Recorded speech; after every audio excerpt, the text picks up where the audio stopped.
Welcome home to Tall Poppy, the home of startups and upstarts. And today we have the second half of our initial interview with Hunter Owens, who hails from Denver and is the co-founder of the PropTech app Show. And at the end of this interview, please hit like, hit subscribe, hit the notification bell. This kid and his partner and this app are already making things happen, and we are so excited to have you on this journey with us. Don't be scared, real estate agents. Don't, because what we're trying to do with Show's culture is we're trying to keep you relevant. When Amazon, and they're going to, gets in the game, Amazon's a monopoly right now, and they will dominate real estate. We're trying to keep you relevant. So when Amazon has their agents or their robots showing homes or talking to clients, whatever that may be, you're able to facilitate your buyers in a whole new way because you have people on your side. You have a team. You have personal showing assistants at your fingertips at all times. Just like Uber, you have personal drivers. You know, you could make $10 an hour and you have a freaking personal driver. It's amazing. Absolutely amazing. Because is it Alexa, some sort of form of Alexa? It might be the Amazon real estate agent. So we don't know how that's going to look yet. We'll see, yeah. But it's not going to go away. And so how can this would allow real estate agent firms to come on board and still be able to make that personal human connection. Yeah. So have you had any interest shown by real estate agents or real estate corporations? Absolutely. So we're currently on the App Store. We just got there, and we're still working on a lot of the beta And you've got phase. an MVP. Yep, we got an MVP, minimal viable product. Right. Yep, it's been great. One of the best examples, we've talked to so many agents across the nation and Canada. I can't wait to go to Canada and do stuff there. So excited. Everyone's always excited. Oh, to what go a to great Canada. country. Yeah. Yes. So we've talked to many teams, but one of the most notable teams we've talked to at a conference was a massive team in Florida. They do $3 billion a year in sales, which is amazing. And we talked to them about Show. We talked to them at dinner. And we talked to them about, you know, what is Show and what can it add. And we learned about their company. And so they told us that they have a team of showing assistants that they pay salary, $50,000 to $60,000 a year salary. And we talked to them about our on-demand service, like having a driver. If you had a private driver versus using Uber, that's the difference. We were able to increase their bottom line by 10 to 12%. Which is huge. In a $3 billion company, that's huge. Even for me, like my managing broker, he told me yesterday at a board meeting, or excuse me, a couple days ago at a board meeting, he's like, you know, I would have used Show 102 times last month. And he showed me. And I know his business. He's one of my best friends. I'm like, 102 times? Oh, it's just because he's got his kids. He's got his time. And he's just like, I just don't like going showing homes. You brought up the point of integrating AI. What he wants is when you have to compete with somebody, sitting there on the app, waiting for your client to be done showing the home, they're able to zip you some information. Hey, I love this home. By the time they say they love this home, he's already running comps, comparatives in the market. He's already contacted the listing agent, found out how many other offers there are, and he's already got the contract written, and it's out, and it's perfect, and he didn't have to even spend any time. He can go home at 5 o'clock and be with his family that quick. So what benefits are there to the person, you know, the people interested in going into the homes? What is the benefit for them? They might think that this is cold and calculated and impersonal, and they're not going to get the real estate agent whose listing this is, and you know, why aren't they here with me? Right. So how can you get them to feel the love, so to speak, that Absolutely. for that percentage that they're going to have to cough up? So I'll give an example of how I work with my clients. So I build that relationship with them, show them homes, learn about them, and I make it a value. I make those showing assistants a valuable asset to me, and I tell them, hey Susan, I have my showing assistant's going to come show you. So it's like a subspecialty. Yes, yeah. She's a specialist of the area. She knows this stuff. She's amazing, and she's going to take great care of you guys. Or I tell them, I simply be transparent, because that's what I love doing, is being transparent. I coach lacrosse. I'm coaching my boys, you know, tonight we have a game. If you don't mind, I'd love to have my showing assistant out there with you. And you'd be surprised. People, they love you, they do, but they just want to see the home. And that's important, especially if you tell them that home's got offers in. They want to see it and get it done. Yeah, and I think that also if you're honest with them about the, you know, what you are, and you as your brand is your, you know, you are your brand. Yep. You're a person who happens to be a real estate agent. Yep. So, or a brand that happens to be a real estate agent. So I like the idea of that whoever it is part of a specialized team. Yes. So that again sort of feeds into that the people that really love this aspect of real estate really can shine. Yep. And so that could be really good. So what happens if you get someone in that's not good? Are you going to be rated? Yes, so I want to tackle all the rebuttals because I love taking everything. Because I was just thinking, you can jettison, but if they're going to sort of screw up a sale, Yep. Are you going to rate them like how we do with Lyft? Yes. We rate our drivers. Yes. Can the viewer rate the person that just used them? Yes. I mean, the person that they just used. Absolutely. We're going to use some advanced algorithms. One, the showing assistant cannot be paid until they submit feedback about the showings, so that keeps that in full circle. Then the hiring broker has to rate. You can get the email of that person. They have to approve to get that email. There you go. Yeah. Yep. There, full circle. Yeah. And then the hiring broker has to submit feedback on the showing agent. So just like Uber, they're rated. They have a rating system, and the algorithm matches you with the right people. And then we're gonna have a text survey. Like Survey Monkey. There's so many things. Yeah. How did your showing go? Was the agent good? Yada yada. There is a certain point where the hiring broker needs to talk to their client, but we're gonna make it all integrated in the app. And I would actually do verification and validation of this is our understanding that this is what you liked about the house, this is what you didn't like about the house, because that's also more data. Important. More data about your home. And like then this home. is if you're interested in this is what you want in the contract. So are you going to have those three elements: what you liked, what you didn't like, and what you want in the contract? Yeah, we're gonna have it all, this data collection, and some of that we wanna put in a back end system so the next person can see. A lot of people didn't like the color of this home. Yeah, because statistically, you'll find out 90% of people who go to see homes like to see X, Y, Z. 70% hate seeing avocado green. Yes. So Yes. that's going to be really important to refining and defining and guiding people that are going to be showing their homes. Absolutely, absolutely. It's amazing how many. I had a fun story. I had a client. Actually, it was my managing broker's client. I showed her 56 homes. I kid you not. My mom, she's also a realtor. She showed her about 25 or maybe more. I can't remember. I remember my 56, and she was lovely. I showed all 56 of those homes to her. And my managing broker, Greg Drake, he showed him a couple homes, but she still used him.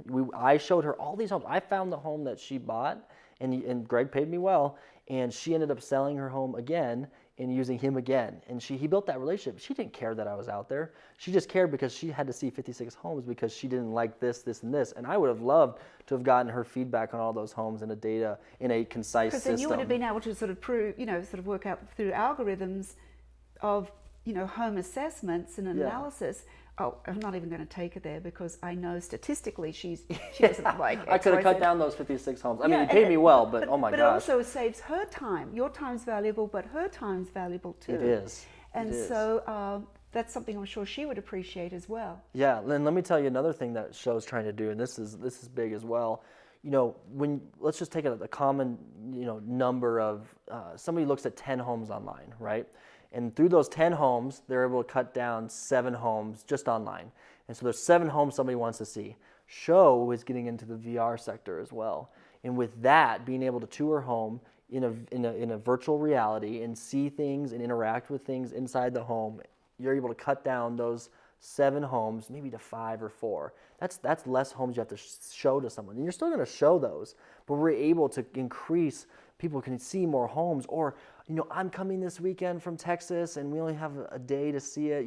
I want to see 25 homes. And they can view them before they get here and then actually go and physically see them. I had these clients in Boulder, this Instagram famous people in Boulder I was showing, and we saw quite a bit of homes, but we were able to analyze a bunch, later on online, and that was great. And we were able to get it quick and and it was done, and that's the power of technology. It's not something to fear, it's something to embrace and just include in your business model at your brokerage, and that's what we're excited about. And if it's going to, as you as the consumer, if you get a better home faster, and if they use you and you've got the analytics there to help them be the first in the door to make an offer, that can be an advantage to your customers. Yes, another thing we're developing, like we were talking about earlier was, you don't want an agent, you just want to see a home. As a consumer, on the consumer side, which is much larger, you can call upon and hail, like Uber, a agent in a geographic location, like a radius,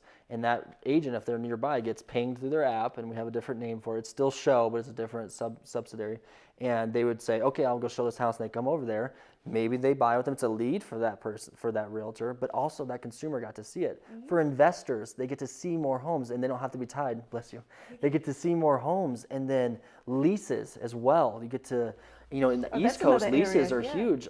My parents own several properties, and it's a pain in the butt. They run businesses, and they have to go show homes. I mean, the rental market's just as big. In Colorado, it's a little different, but in the East Coast, it's nuts. Yeah, that's a good point there.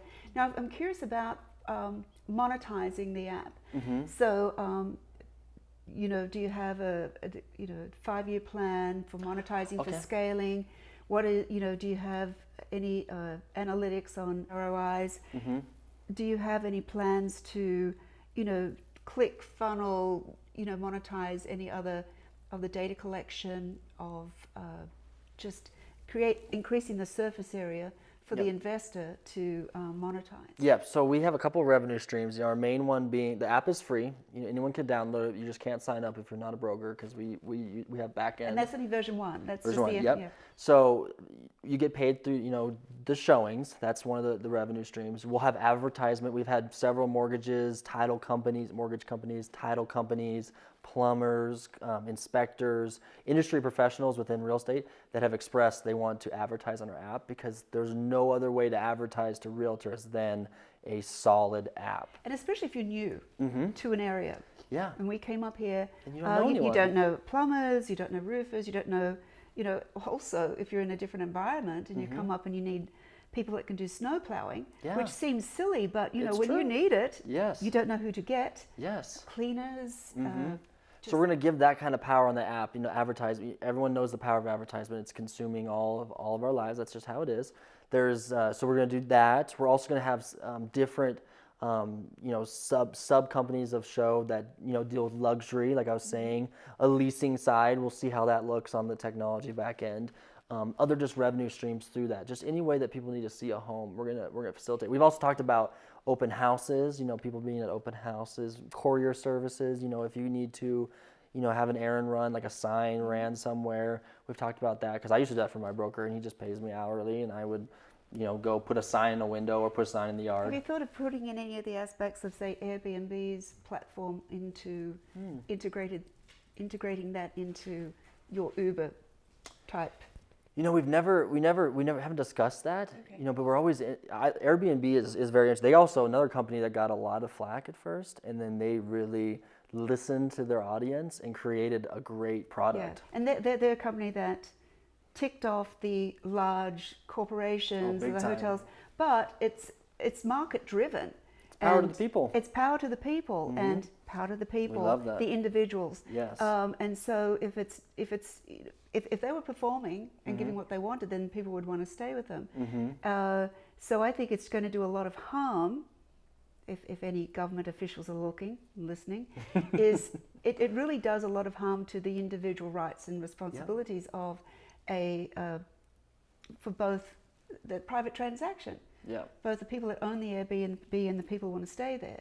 I think it's in great part very self-monitoring. I think Airbnb have a long way to go on many of their aspects of taking care of the host because you can't get a hold of anybody. Right. And in that regard, if anyone has a problem, do you see that there's a back end support system where brokers or potential customers could actually get a hold of someone physical and actually get, not be just met with that wall? That's one of my biggest frustrations. I think a lot of millennials, we still want to interact with some people when have a problem. Yeah, yes, you do. Gosh, and you want your answers, your problems answered. Yes. Resolved. I always I just click 0 or whatever, get me to a person because I just can't stand it. So robots are great, but you need people sometimes. And you need to own the problem. You do, and you own I own my mistakes and not selling is my problem, not my mom's, not anyone else's. So Airbnb, I think that they should hire a customer service team like My mom runs an intelligent office, which is a really advanced office building that does phone services. And so they take on clients to answer their phones and questions, and the person, the client, says, hey, when somebody asks this question, tell them this or transfer him there. There's a script, and I think Airbnb should do the same. So with Show, we're going to have customer service. People, not just the app, you have to have technical service. We're going to create a great tech team, but we're also going to create people of, hey, I want to talk about, a rebuttal that we've had and how we've crushed it is, hey, this guy stole my client, or hey, he acted weird, or hey, this. We're going to have a great customer service team. That's in our budget. And so how are you going to help protect the integrity of someone's client? Yes, and this is the number one thing people ask. The only reservation they have is this, and we always tackle it first. And being transparent, that's one of our company mottos. So and you can't guarantee that someone's not going to do that. No. Can Uber guarantee that someone's not going to crash their car or shoot you? I mean, may they rest in peace. That was awful. But you can never guarantee anything in a company. But we're going to do everything in our power to prevent it. And that goes both ways. Absolutely, absolutely. So we have strict, legal wording in our terms of use, which is powerful. So the minute before you can use the app, you have to agree. We have a non-procuring cause waiver, which waives all commission rights when you show that home, because agents can say, well, I showed the home that they bought, I should deserve a commission. We have great lawyers. Great, Let me tell you about lawyers. I was going to ask you about that, how to legal up, because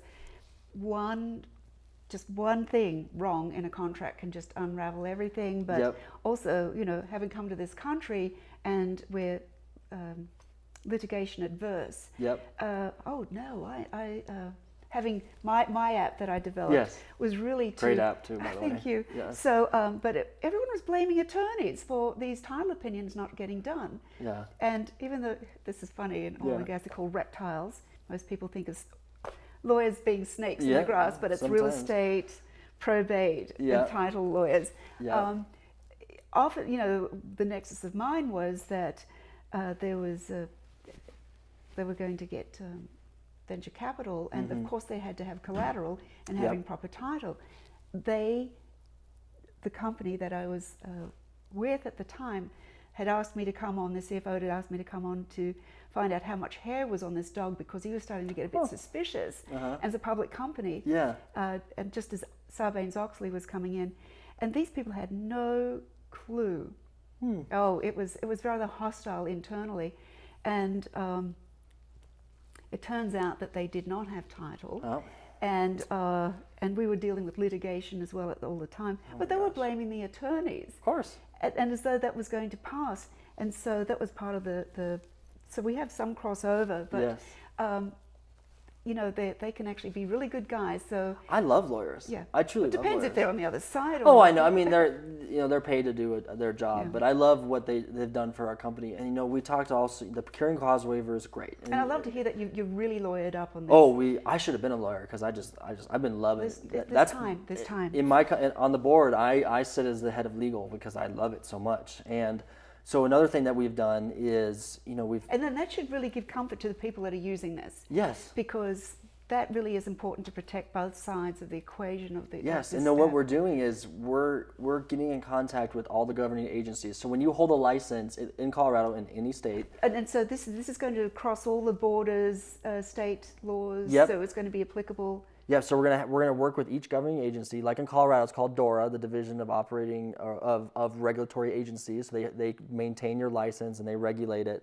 So with that, we have talked to them, and we're gonna help them. If you ever make a mistake and you take someone's client, you bet your butt we're gonna send you over to them, and we're gonna help them get that commission taken away. Because when you steal someone's client like that under a buyer's agency agreement or listing agreement, that you are entitled to that commission. I have a question. So is this scalable to other industries, like car sales, or? Gosh, I think I've always thought about doing this for legal, like trying to hail lawyers. I have a cryptocurrency idea for real estate, which may or may not happen because Bitcoin is interesting and it's confusing. And it's not the only one that's out there. Yes, it's very interesting. And so I had the darndest time finding a cryptocurrency lawyer. I had to find one right out of law school. She's awesome, so sharp. She was awesome. And she was the only cryptocurrency lawyer that I could ever find. And so I would love to see a similar system like that. In insurance, Show can the same technology can be implemented in any industry. It's just how do you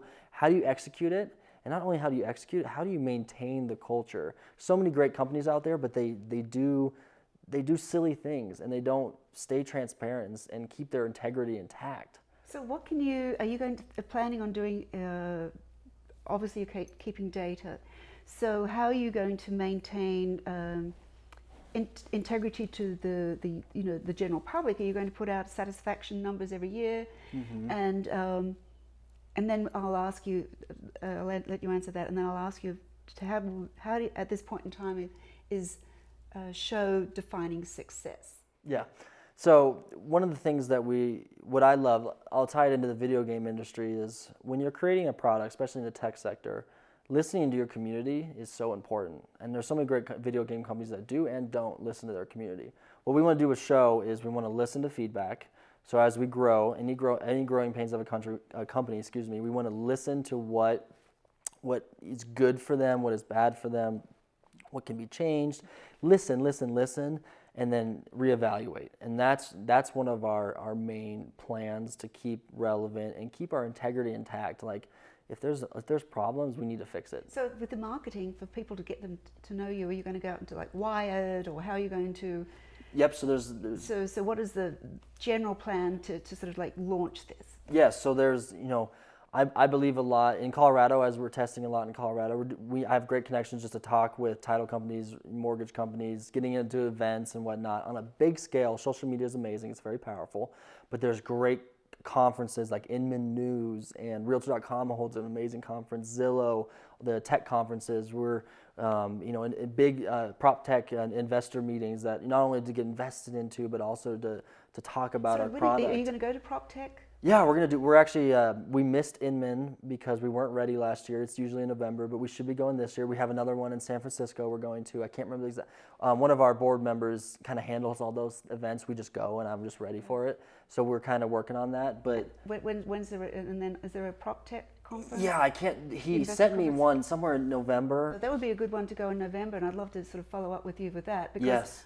This, of course, is so relevant to that, and it'd be really nice for you to have. You've got your MVP there, but there's a bit of a roadblock at the moment, which is a functional roadblock. And so, what is the challenge that you're facing at the moment, the immediate one? Great question. This is another opportunity to just be transparent.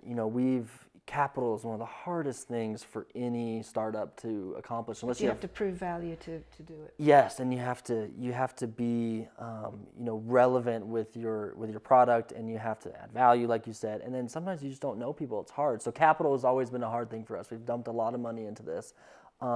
Finding the right app team. We're trying to build a strong team with a project manager who can sit with us in the nitty gritty, right? I think he might be he might be closer than just you behind think. there. Yes, very close. And so we're trying to build this team, and that's a hard thing. We've built some amazing startup, board members that have done other startups, but that one of the biggest missing pieces is the tech side, just trying to make it relevant. And the tech side, that technical knowledge, but also with project management and knowing how to monetize, and just being cognizant and have the wherewithal with that. And also having, I think, which is important in an entrepreneurial team, is someone that's also had that entrepreneurial experience. Absolutely. Because they don't know what they're getting into otherwise. Absolutely. Yeah, but they can see the upside. Yep. And so we're young people.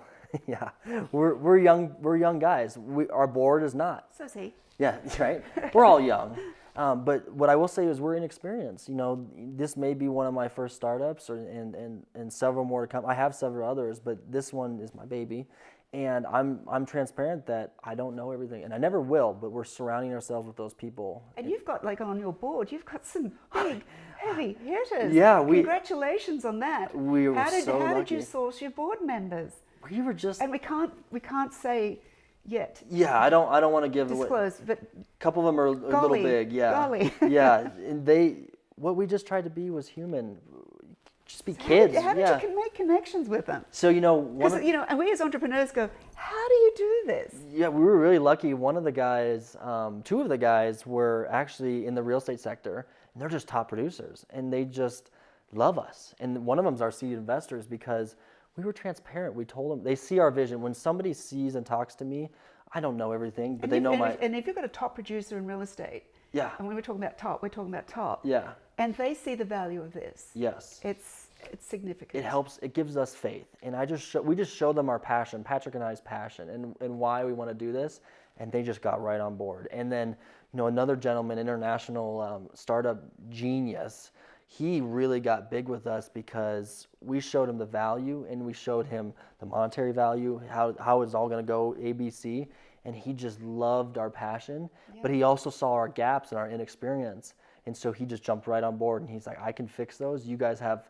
the hardest part, which is the sales and the passion. He's like, I can fix all the little holes, and just jumped on board. I can see your first innovators, your first to market with taking up your app, are actually going to use this as a benefit to their customers and clients, as respectful of their time as well. And so, where's your anticipated first market? Yeah, so we're launching in Denver first, and we had an interesting expressed interest in Nebraska. Somebody wants to get us out there, which is kind of neat. But we're gonna Florida? Is Florida one? Florida, yeah, that team in Florida, we want to do that. Austin is amazing. Las Vegas was actually just named the hottest city in the country right now. It's got about 12%. Literally. Yeah, literally. It was got about 12%. Home sales growth, price growth. That's crazy. In Seattle, Washington. We may do San Francisco. We want to hit these big markets, and then as it saturates, we're going to hire. Prove it up. Yeah, we're going to hire some representatives to build the brand there while we're not there, and kind of like a commission kind of job where they can help spread show, not just a marketing like internet-based marketing. We're going to do some more organic stuff, and that's really exciting. So that's going to be really interesting to see what that organic stuff is going to be. It's a niche market. It's B2B. We want it's realtors we're talking to. They're business professionals, so we kind of need to talk to them, kind of need to be with them. Yeah. And to wrap up finally, exit strategy, do you have one? Yes, so we're hoping, the dream would be to exit with Amazon or Zillow, to have a 5 to 7 acquisition, and I would love to maintain equity in the company so that I can see it. Royalty is always good. Yes, I want to be with my baby until she's fully grown. We want to exit in 5 to 7 years, if not sooner, and take it to the big consumer. We were taking it to consumer. Once that culture is created, we're going to take it to these consumer markets and build our empire, build our culture. That's what we're really looking to do. Would you ever consider an IPO? Oh yeah, we've talked about, we're actually restructuring the company, be transparent, it's an LLC right now. We're restructuring it into a CRS Corp. We're working on that right now. We were advised to do that. Our lawyers just got to work, operating agreement has to be amended. There's a lot of things. The cap table has to be in perfect place before we do that. And so we're working on doing those things. So you're moving ahead quickly. So from legally, technically, functionality, and so within the next time we visit, you'll either have just been or will be about to go to your conference. So we'll visit with you and see where you are then, and next tipping point. So you are at a tipping point. Yes, we're about a month away from, we're doing a 30-day sprint to get this thing, the minimal viable product, the MVP, to where it needs to be to start taking transactions. And that leads into a good point of some of the advice I can give to other entrepreneurs is that and we'll talk about this another time, long story, but basically we've founded Show almost 2 years now, and the first year we had a partner that fell through and took a bunch of money from us, and we'll talk about that later, and it damaged us. And my advice to other entrepreneurs is, when it's so dark, connect with people like Miss Jackson, connect with other entrepreneurs, because you're not alone. And we've been on the phone late at night, haven't we? Yes, after church. Oh my God, it was amazing. And you're not alone. And my advice is just press in. When you're learning first how to swim and you're hanging on to the ledge and you're so scared, and parents say, don't go to the deep end, go to the deep end. Because in the deep end, there's people there with you, waiting to help you. And you just need to press in, tell them your problems. You go into a conversation and want to add value to that person, but ask too. People don't know what you're going through unless you ask. And Bailey Heckle, who I've interviewed before, in one of her talks, it's actually out on YouTube, said, if you're not getting what you want and you haven't asked, you won't get it. Yep, absolutely, amen. It sounds simple. Yeah, and it is simple. Yeah. So as we wrap up, and we're going to be visiting with you soon, because like with Hyatt, you are moving along really, really quickly. So as I hand you the pearl of wisdom Yes. here, I want you to share with everyone what it is that you need, seed funding, advice, because you know you're young enough and you sort of indicated that you know you're not adverse to mentoring. All of us were talking about mentoring. Yes. So what do you need, skill set wise, experience wise, funding wise, and when is it going to be launched? In its, you know, I know you've got the MVP, but if we could get that help to get you sexied up. Yes. When are you thinking it's going to really sort of come to snap? Yes, yes. So, this is great. Okay, so. And then what other questions do you think that you need to be asking yourself and as you go in through the next month? Okay, yeah, so what show needs, we have personnel needs, but without the money to pay them, that's the biggest problem. So we're looking to raise $250,000 in our first seed round. And you know we're open to more because we're not just deploying in states. We want to go to Canada. I have visions in Italy, Australia. God, Australia is an awesome market. Very expensive, but we're thinking of Australia, Europe. It's got some great stuff. When I was just in Italy, I talked to a lot of people about that. So we need that $250,000 raise to get to those next points. And then with personnel, we need to create a strong development team. Our team now has done a lot for us. But as the company grows, just like Uber found, they needed to have a more advanced technology, and we need that as well. And someone that can actually come in and supervise people. Yes. Because you can have someone who's really competent, but they can't supervise an expanding team. Yes, a people's person, somebody who can talk to the team and pitch with us. Yes, talk about the company with us. Go to Inman conferences with us. Go to these big events, all that stuff. We're looking for people who want to help us build the brand in each state and connect us. Strategic partners, mortgage lenders, title companies, industry professionals. We're looking for all sorts of people like that. That is very important to us. You know, in pretty much, we're just open to anything and everything. Got the fly here, the Australian salute. Yes. Anyways, we're looking for just people who are going to help us and believe us and get on board with us. And I have to put a plug in for you is that you know what you're doing here is bigger than us. What you're doing is such a powerful thing, and it gives me hope. I have confidence now that I haven't had in a while, and Show has confidence. You know, the board, of course, we told them about this meeting, and what you're doing is just phenomenal, and I hope people out there can see this and be inspired and come meet Miss Jackson, because she is unreal in person. I mean, you could tell in the video right now, but in person. Thank you, so thank you. What you're doing is truly a godsend, and I appreciate you so much. Thank you. I'm grateful for you all because I've been there and I didn't have anyone. And so if I can give what I needed, and that's what we do as entrepreneurs, we provide value because there's an unmet need, and if I can help just one entrepreneur just make it through just yay, get to the top of that mountain. One relentless one foot in front of the other relentlessly. So, but thank you. And we just can't wait to see you shine. I'm excited. So go shine, go shine. Yes, thank you so much.